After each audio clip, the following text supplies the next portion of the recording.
মা বলো। কাতলা ফিশ বানাবি? কাতলা ফিশ? হ্যাঁ। ওকে। মাছগুলোতে নুন হলুদ মাখিয়ে ভেজে তুলে রাখবো।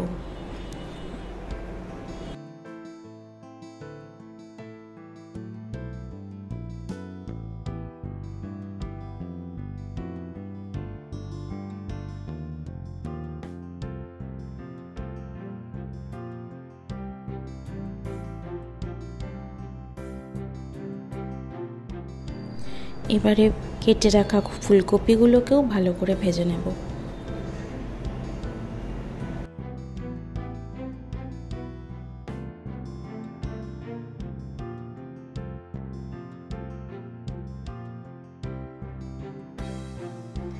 এবারে তেলের মধ্যে অল্প রাঁধুনি ফোড়ন দিয়ে কেটে রাখা আলুগুলো দিয়ে দেব।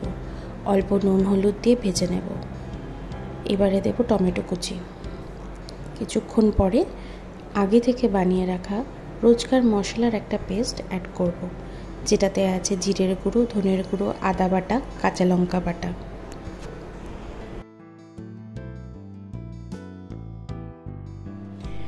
এবারে আরও কতগুলো কাঁচা লঙ্কা এর মধ্যে দিয়ে দেব। ভালো করে কষিয়ে নিয়ে ফুলকপিগুলো দিয়ে দেব। এবারে মশলা থেকে তেল ছেড়ে এলে খানিকটা গরম জল দিয়ে ফুটিয়ে নিতে হবে। ঝোল ভালো করে ফুটে গেলে তাতে গরম মশলার গুঁড়ো দেব।